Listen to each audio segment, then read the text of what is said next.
এখন যে বিষয়টি নিয়ে কথা বলবো, ড্রাইভিং লাইসেন্সের প্রফেশনাল এবং নন প্রফেশনাল এই দুটার পার্থক্য। যে আসলে প্রফেশনাল ড্রাইভিং লাইসেন্স করলে কি কি লাগে এবং কি কত টাকা ফি জমা দেওয়া লাগে, এবং নন প্রফেশনাল ড্রাইভিং লাইসেন্সের জন্য কি কি লাগে এবং কত টাকা জমা দেওয়া লাগে, এবং এটি দুটার মধ্যে পার্থক্যটা কি সেটা সম্পর্কে জানবো। তো মূলত আমরা চলে আসি যে যাদেরই একটি প্রাইভেট কার আছে অথবা একটি প্রাইভেট মোটরসাইকেল আছে নিজস্ব, তাদের ক্ষেত্রে যেটা প্রফেশনাল লাইসেন্স ড্রাইভিং লাইসেন্স সেটা দরকার। আসলে মূলত প্রফেশনাল ড্রাইভিং লাইসেন্স হলো যারা পেশাদার ড্রাইভ করবে, কোনো কোম্পানিতে চাকরি করে, কোনো সরকারি কোনো একটা যে অফিসে চাকরি করে, তাদের জন্য হচ্ছে পেশাদার ড্রাইভিং লাইসেন্স। তো এই পেশাদার ড্রাইভিং লাইসেন্স করতে মূলত নন প্রফেশনালের চাইতে খরচটা একটু কম হয়, যেটা পার্থক্য পরে স্ক্রিন আমি দিয়ে দেব। আর যেটা নন প্রফেশনাল হচ্ছে যে আপনার একটি মোটরসাইকেল আছে আপনার নামে রেজিস্ট্রেশন করা, আপনার একটি কার আছে আপনার নামে রেজিস্ট্রেশন করা, এবং এই কার এবং মোটরসাইকেল দুটি আপনি যেখানে যান সেখানে এই দুটি নিয়ে যান এবং কি ব্যবহার করেন।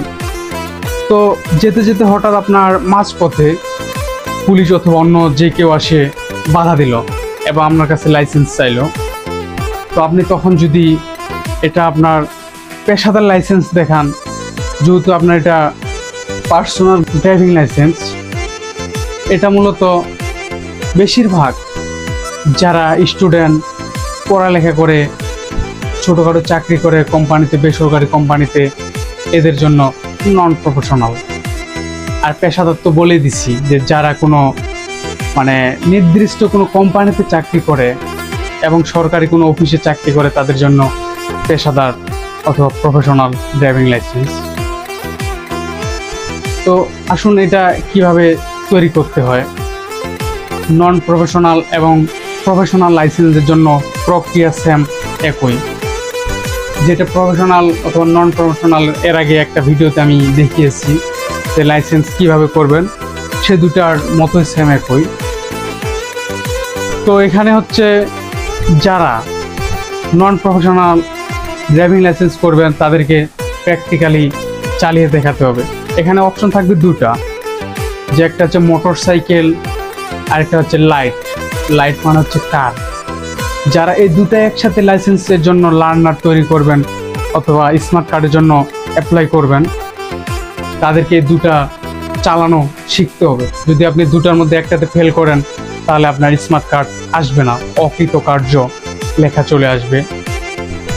তো যারা শুধু মোটরসাইকেল অথবা যে আপনি শুধু ভারী যানবাহন তেমন চালাবেন না, শুধু মোটরসাইকেলের জন্য করবেন, তারা শুধু মোটরসাইকেল সিলেক্ট করবেন। এখানে মোটরসাইকেল সিলেক্ট করলে আপনার পেমেন্ট যে একটা অপশন আছে সেখানে চার্জ আসবে 450 টাকা, টোটাল আপনার 518 টাকা ফি জমা দিতে হবে। এটা হচ্ছে শুধু লার্নারের জন্য, এটা লার্নার ফি। আপনার যে মোটরসাইকেলের যে একটা ড্রাইভিং লাইসেন্স করবেন সেটা হচ্ছে লার্নার ফি 518 টাকা। তো এই 518 টাকা জমা দেওয়ার পরে আপনার লার্নার চলে আসবে, এখানে আপনার পেমেন্ট অপশন চলে আসবে, দুটোই ডাউনলোড করতে হবে। এই যে এটা হচ্ছে লার্নার, এটা হচ্ছে পেমেন্ট, মানে আপনি মানি রিসিপ্ট যে পেমেন্ট করছেন, এই দুটো প্রিন্ট করে রাখতে হবে। এর সাথে প্রয়োজনীয় কাগজপত্র লিখে অথবা সংগ্রহ করে রাখতে হবে।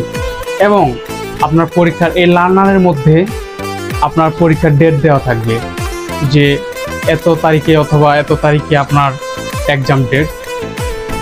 তো সেই নির্দিষ্ট ডেটে আপনাকে গিয়ে পরীক্ষা দিতে হবে, এবং পরীক্ষা দিয়ে সেখানে উত্তীর্ণ হয়ে পরীক্ষা পাশ করে আপনার স্মার্ট কার্ডের জন্য ফিঙ্গারপ্রিন্ট অথবা স্মার্ট কার্ডের জন্য যা যা প্রয়োজনীয় তথ্য সেগুলো দিতে হবে, এবং কিছুদিন পরে আপনার স্মার্ট কার্ড ইনশাল্লাহ চলে আসবে। বাংলাদেশ সরকার সবাইকে দুর্ঘটনা এড়াতে লাইসেন্সের কোনো বিকল্প নেই, সেটা গাড়ির হোক, মানুষের হোক, আর অন্য যে কোনো কারণে হতে পারে।